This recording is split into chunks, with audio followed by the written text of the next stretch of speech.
What's up everyone? Alex here. I recently had a chance to spend a good bit of time playing through both character sections in the recently released Scarlet Nexus demo for PS4, and I wanted to share with you my thoughts on how this felt and played. The footage you're seeing right now is captured on a PS4 Pro, and there were no options to select either performance or graphics mode in the options menu for the demo. Fair warning, I'm not going to postulate and try to dissect what's happening in the story based on what I played, though I will talk about its story's presentation style in this video. If you find all of this info helpful, please leave a like, comment, then subscribe to the channel. And if you've actually played the demo, I'd especially love to read what you think of it in the comments below. The Scarlet Nexus demo allows you to select from two different characters to play as, and they're slightly different, not just in terms of their choice of main weaponry, but also based on which party members they're grouped with. It should be noted that while the levels featured in each playthrough are different, the story progression is fairly similar, and the default party members selected have equivalent analogs across characters. I'll go much more in depth later in this video. The biggest question I wanted answered when going into this demo is how the various psychokinetic abilities will be manifested through its gameplay. After all, some games that feature this sort of mechanic implement these sorts of powers in often underwhelming ways. I'm happy to say that Scarlet Nexus not only features these psychokinetic abilities front and center, but they're also accompanied by huge bombastic animations and sound effects that really make you feel that much more powerful.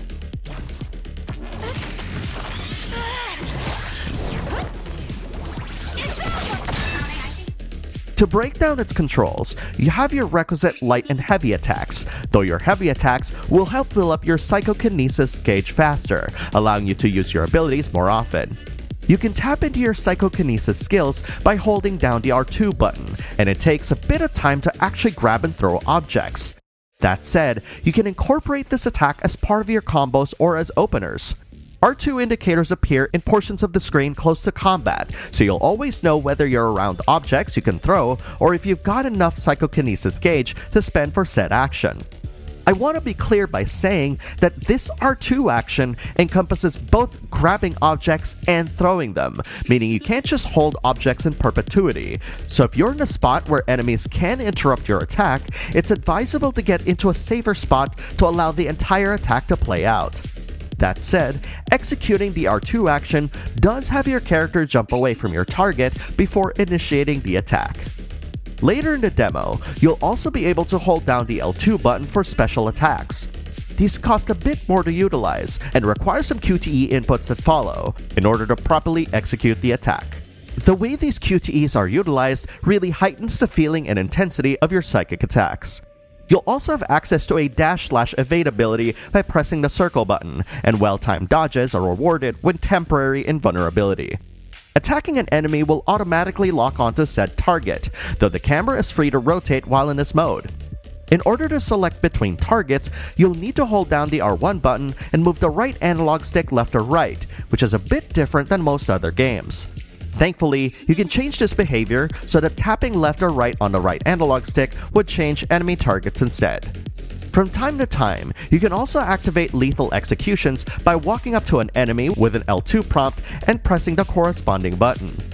Finally, you'll activate Brain Drive immediately as soon as your drive gauge fills up, which lets you attack faster, lift objects quicker, and consume less of your psychokinesis gauge. Since Scarlet Nexus is a party-based action RPG, you probably want to know whether or not you'll be able to play as different characters. You're only really able to control your selected main character, though you're also able to utilize your party members' select abilities regardless of whether or not you have them out on the field. Both characters feature party members that imbue your attacks with a special element, an ability that lets you reveal hidden enemies out on the field, an ability that protects you from incoming damage, and some method of traversal. All of these abilities will be crucial to your gameplay, as some enemies, for example, will move so fast that you'll need to use an ability that can counter this somehow.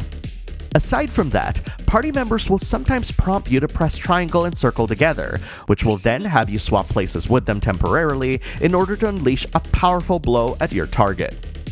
When you put all of this together, you get a sense of combat that really is quite unique, while offering a visceral and satisfying gameplay experience that feels quite intuitive.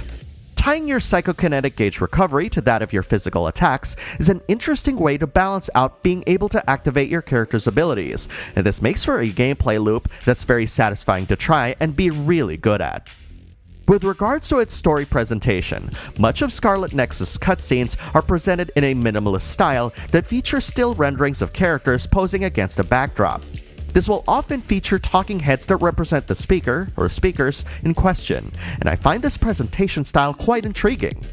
Given that characters are typically speaking to each other through their thoughts, I find this kind of representation is appropriate given the nature of their connections. That said, real-time cutscenes are also present in the game, often featured in sequences that are more dynamic in nature. Time will tell if these presentations will mesh well in the full version. Overall, I really liked what I played of the Scarlet Nexus demo. Its combat just feels so good that I'm always itching to go back and play it just to master the timing of its dodges and learn the nuances of each enemy. I know much has been said about this game being made by the folks who worked on the Tales series, but if the demo is any indication, this might be an incredible start of a brand new series for Bandai Namco. Speaking of, you might want to consider downloading and playing the demo, as finishing it will yield bonuses when you play the full game. Scarlet Nexus comes out worldwide on June 25th on Xbox One, Series X and S, PS4, PS5, and PC.